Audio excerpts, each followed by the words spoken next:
میں آ گیا تھا جب برصغیر میں پہلا شخص مسلمان ہوا تھا، لیکن افسوس کہ پاکستان بننے تک برصغیر کے مسلمانوں نے خون کے کئی دریا قبول کیے۔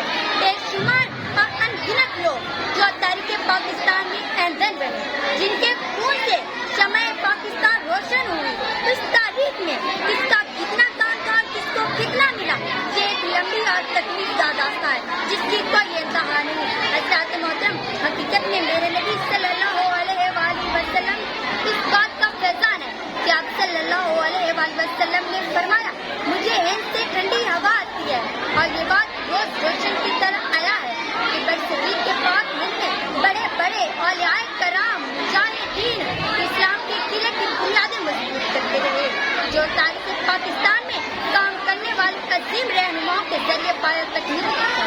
حضرات محترم، میرا آپ سب سے ایک سوال ہے، کیا پاکستان اس لیے بنایا گیا تھا کہ اسلامی تعلیمات پر عمل کرنے کی بجائے اسلامی تعلیمات کے ماتھے پر بدعملی کے بدنما داغ لگایا جائے؟ کیا پاکستان اس لیے بنایا گیا تھا کہ محبت کی بجائے نفرتوں کے اولاد جنم لے؟ کیا پاکستان اس لیے بنایا گیا تھا کہ مذہبی رفاقداری کے بجائے دہشت گردی کے خنجر گھونپے جائیں؟ کیا پاکستان اس لیے بنایا گیا تھا کہ عوام ان کے سیاسی بتوں کی مزدوری کرے؟ کیا پاکستان اس لیے بنایا گیا تھا کہ لوگوں کو کھانے کے لیے روٹی میسر نہ ہو اور حکمرانوں کو گھوڑے بھی سیب کھائیں؟ کیا پاکستان اس لیے بنایا گیا تھا کہ غریبوں سے ٹیکس لے کر امیروں کی کچوریاں بھری جائیں؟ مجھے بتائیں، اس میں کس کا قصور ہے؟ کیا وسائل کا؟ نہیں، اس میں وسائل کا قصور نہیں، پاکستان میں وسائل کی بھرمار ہے۔ اس میں پاکستان کی سرزمین کا قصور نہیں، پاکستان کی زمین زرخیز ہے۔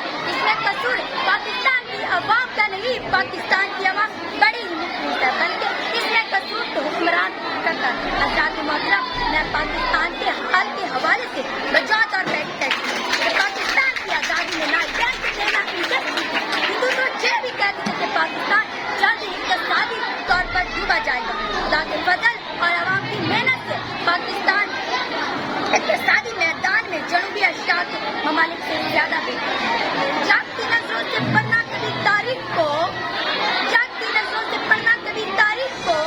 لٹنے کا سبب اور سانحہ مل جائے گا، اور سانحہ مل جائے گا۔